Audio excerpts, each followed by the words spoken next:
Welcome to the Glam Life Podcast. I'm your host, Victoria Glam, and I've coached hundreds of beauty business owners to scale and expand their businesses. I did this myself with the Microblading Institute and BrowSister PMU Products, and I've created this podcast to help you turn your business goals into reality. Hey, what's up? I'm Victoria Glam, and today we are talking about the unique experience of feeling alone while managing your beauty business. Whether you're just starting out or maybe you've been in the game for a while, it's very common to feel isolated and even overwhelmed at times. First and foremost, I want you to know that you are not alone. Building a business, especially in the beauty industry, can be very tough and a lonely journey. It's definitely not for the weak. And it may not be for everyone. It's for those with a growth and an abundance mindset. It's for the driven. It's for those who are tired of being stuck at the same level. They could never imagine a life beyond a desk for 8 hours a day, but could also never imagine a life without the next thing. And you hear that all the time, right? If it's not one thing, it's the next. We want the next thing. That's what an entrepreneur does. We want the next thing. We like to work for it. The thrill of the chase, the thrill of the hunt, defeating the next level. Gamers will get that. I believe that with hard work, dedication, and a can-do attitude, let's say, we can achieve anything that we set our minds to. Manifestation is real. Prayer works also. Ask, believe, and receive. But also, we write our own destiny with each word that we speak. Remember Choose Your Own Ending books? I believe that's real.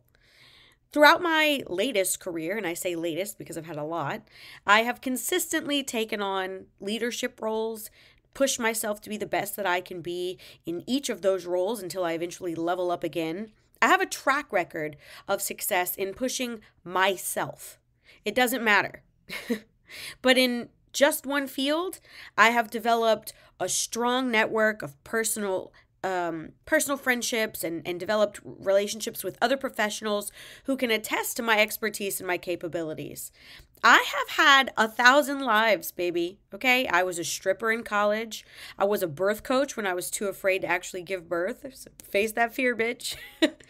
I ran a corporate location for a nonprofit. I have a 4-year degree. It took me 6 to get it, but I got it. I ran that corporate location for a nonprofit. I didn't own it. I just want to clear that up. I have truly lived, I'm telling you right now, 9 lives, and I'm here to share what I have learned along the way with other people who might be struggling or maybe haven't run into these things or learned these lessons yet. And as a beauty business owner, I really strive to be a role model and a mentor for other women, sharing my knowledge and my experiences to help them succeed. As someone who came from a nonprofit background, I am always looking for ways to give back and make a positive impact on the world. It's very important to me. And when I first entered the beauty space, I very much felt like an odd man out. Very much. I was programmed to believe very much that beauty was for the girls who couldn't hack it in college. Oh no, Victoria, we're not going to pay for you to go to beauty school. Are you kidding? Beauty school? That's for bimbos. That's for the girls who couldn't go to college. You're a gifted student. You're gifted and talented. You have scholarships. You're going to go to a 4-year university. You're going to go and you're going to get a degree. You're going to get a good job. A good job? Who the fuck wants a job? Truthfully. And I am now, one of you. I'm the bimbo dad, but I'm the bimbo who owns the beauty school. So fuck right off. I make more in my beauty business than I ever made in a corporate position. And I had promotions. And it didn't matter.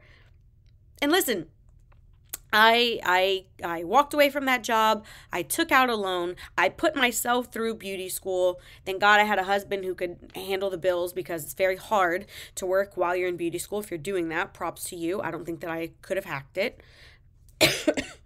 But let me tell you, when I got into that school, I still felt like the odd man out because I felt like everyone had a head start.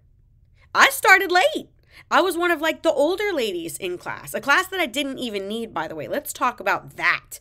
People lie. This business is cutthroat. throat. I came from the strip club, so I can spot a hustle.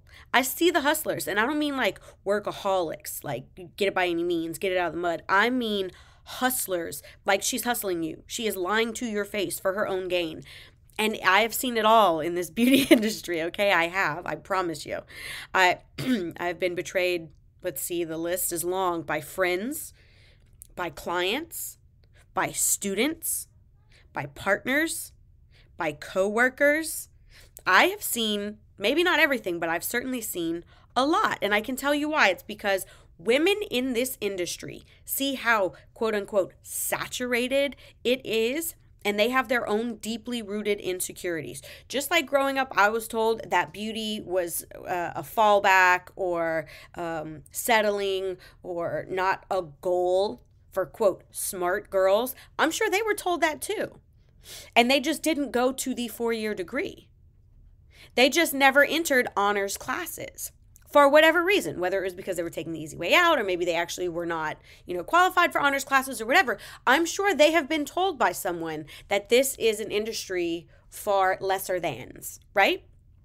Which is a complete misconception. I don't believe it at all. I actually believe this is absolutely a business for high achievers and for those with true drive and people skills, which a lot of academics are missing, by the way. But still, they have these deeply rooted insecurities of their own. And the math is mathing, okay? 1 + 1 is 2. So this leads to a scarcity mindset. When you think that it's oversaturated and you have these deeply rooted insecurities, you're going to get that scarcity mindset. If you get a client, then that's one I didn't get. When you're being celebrated for doing well, I'm hating because no one's celebrating me and I feel invalidated. Jealousy starts to trickle in. And I'm just as good as you, so why don't I get the accolades? I am here, Victoria Rocca is here to smash this toxicity. You're getting in your own way with this mindset. I'm telling you right now, our industry needs none of this. None of it. There's a hairstylist with a full clientele on every corner. Brow girls, lash girls, spray tanners. We can all do this, all of us. There is a client for every artist. And honestly, there should be an artist for every client. You've heard people say, not everything's for everyone. Well, not everyone is for everyone. I don't want to hang out at the shop that's, all sage greens. They're diffusing something and it's Ed Sheeran on a loop. You look perfect. I'd kill myself, dude. It's not honestly, but I couldn't live that day every single day because it does not align with who I am. It doesn't spark any joy for me. It feels like a job. It feels very taxing. I don't like it.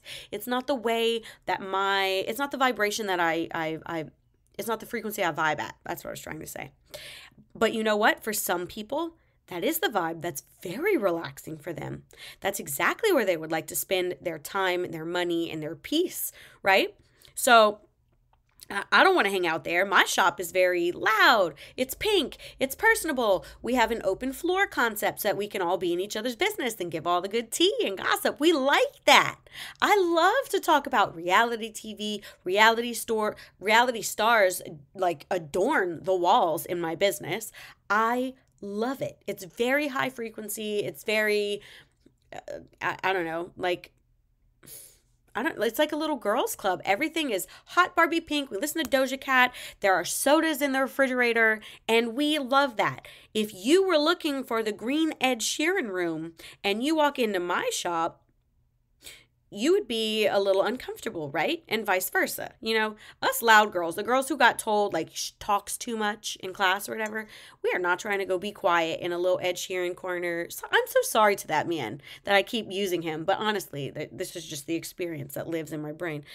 But I also, importantly, show up as seen on TV, baby. If you go and look at my Instagram, if you go and look at my website, even at the booking website, you can see exactly who we are. You know exactly who we are before you walk in. If you walk through that door and are shocked by the pink, the Pepsi, the Doja Cat, you did not do your research. Let me tell you that right now.